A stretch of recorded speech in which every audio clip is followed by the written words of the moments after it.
자, 이번 시간에는 수학 등식을 알아보는 시간입니다. 등식이라는 말 굉장히 어렵게 들릴 수 있는데 알고 보면은 엄청 쉽고 이해하는데도 전혀 어려움이 없습니다. 자, 여러분들 혹시 이 기호를 뭐라고 하는지 알고 있나요? 여기 옆에 뿔이 달린 게 아니라 그냥 표시를 해준 겁니다. 자, 여기 있는 이 기호의 이름, 여기 지금 짝대기 두 개가 남아있는 기호의 이름을 뭐라고 하는지 아나요? 얘는 는 또 아니고요. 같다 또 아니고 정확한 이름은 등호예요. 등호.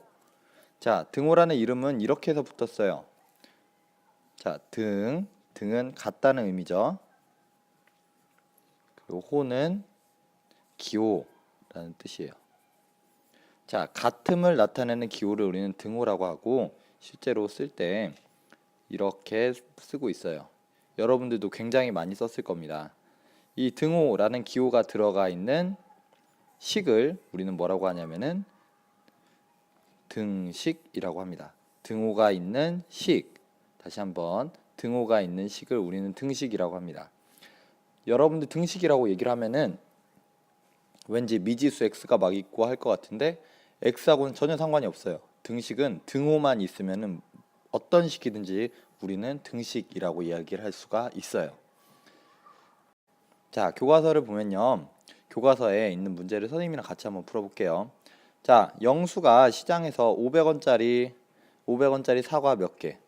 500원짜리 사과 한 개 500원이에요. 그리고 1,500원짜리 배 한 개를 샀다고 합니다.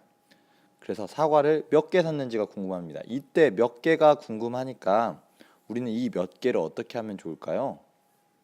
x라고 하면 될 거예요. 그래서 구하려는 것은 당연히 사과 개수가 되겠죠. 그래서 이 사과 개수를 우리는 x라고 표현할 수가 있고 사과의 개수를 x라고 했습니다. 진짜로 x라고 하면은 사과 개수 곱하기 얼마를 하면 되죠? 네. 자, 사과 한 개당 500원이라고 했기 때문에 사과 개수 곱하기 500을 하면은 사과 값이 나오겠죠. 자, 그러면은 지금 우리가 사과가 얼마나 샀는지를 알고 싶어요. 돈은 분명히 5,000원을 냈습니다. 그리고 배는 1,500원 곱하기 1, 한 개 샀죠. 그럼 남은 돈으로 다 사과를 산 건데 그럼 사과를 몇 개나 샀을까? 500원짜리 사과를. 그래서 그걸 식으로 한번 보려고 해요. 어떤 식이 이렇게 있습니다. 선생님이 오늘 이야기한 것처럼 식의 결과는 같아요. 그리고 이것 중에 어떤 식을 써도 사실 상관이 없어요. 그런데 이 문제를 가장 잘 나타낸 식은 어떤 게 있을까요? 고민 한번 해보기 바랍니다.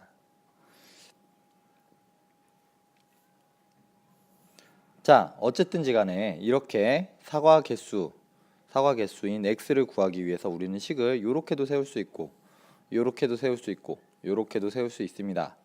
이 중에서 어떤 식이 더 맞는지는 이 문제하고 비교를 해보는 거고 여기 있는 이 세 가지의 식을 우리는 뭐라고 할 수 있냐면은 다 여기 보면은 등호가 있기 때문에 우리는 등호를 써서 나타낸 식, 등식이라고 부릅니다. 여기다가 별표를 꽝꽝꽝 써놓으면 더 좋을 것 같아요. 자, 다음 쪽으로 넘어가면은 여기 있는 등식 x-3은 8 이런 등식이 있어요. 이것도 마찬가지로 x가 있어서가 아니라 여기 등호가 있어서 등식이라고 할 수가 있는데요. 이 등식을 나타내 보는 거예요. 다른 방법으로. 그래서 첫 번째 방법은 그림으로 나타내 보려고 합니다. 그림 어떻게 나타내면 좋을까요? 그림으로 몇 개가 있었는데 그 중에 3개를 뺐더니 8개가 됐다라는 식으로 나타낼 수 있겠죠. 수학 익힘책에서 여러분들 오늘 이제 수업 시간에 풀었던 수학 익힘책 문제를 참고해서 보면은 이 그림을 그리기 어렵지 않을 거예요. 한번 그려보세요. 어떤 박스가 있고 여기다가 몇 개가 있는데 이 중에 3개를 빼니까 8개가 남았다. 그런 그림으로 나타내면 좋을 것 같아요. 자, 다음 x 마이너스 3은 8이라는 등식이 있을 때 이 등식을 수직선으로 한번 나타내 볼게요.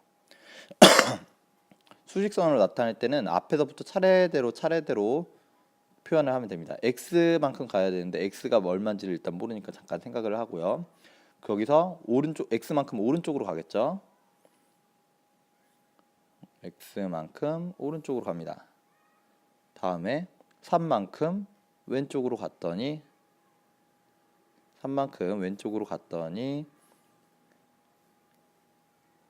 8이 나왔어요. 여기가 마지막 도착점이 돼야 되겠죠. 그럼 3만큼 어디부터 갔을까요? 여기 이만큼에서 갔겠죠. 그럼 x에서 다시 돌아가는 거 3 하니까 여기가 8 이렇게 표현할 수가 있겠죠. 자, x-3은 8 이걸 문제로 또는 문장으로 글로 표현하면 어떻게 될까요? 자, 만약에 선생님이 문제를 낸다고 하면은 가장 간단한 문제 상자 속에 바둑돌이 몇 개 있었는데 그 중에 3개를 꺼냈더니 8개가 남았다. 이런 문제를 낼 수 있을 것 같아요. 이 문장에다가 나중에는 그럼 원래는 바둑돌이 총 몇 개 있었을까요? 라고 물어볼 수도 있죠. 그림을 나타내면은 상자 안에 바둑돌을 3개를 뺐더니 여기 안에는 8개가 남아 있었다. 물론 이거 그림 그릴 때는 이렇게 그리면 안 돼요. 이 방법 말고 다른 방법을 쓰세요.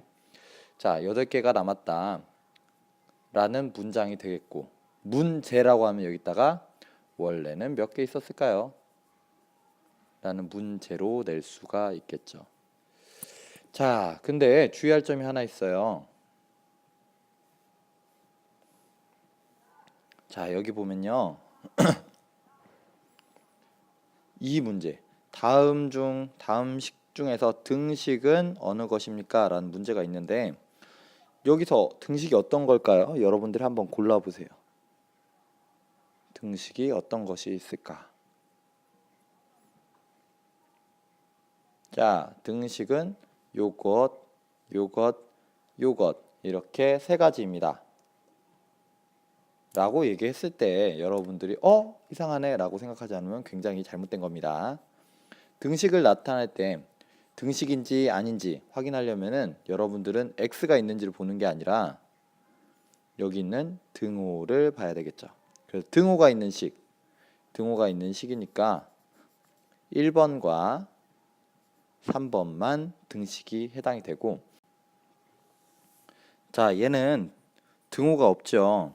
그래서 당연히 등식이 아니고요. 얘도 등호 대신에 여기 있는 부등호라고 해요. 부등호는 같지 않다라는 뜻으로 있어요. 그래서 어느 쪽이 어느 쪽보다 크다라는 걸 나타내는 기호인데 어쨌든 이것도 등호가 아니라 부등호가 있기 때문에 얘네 둘은 등식이 아니다라고 할 수 있습니다.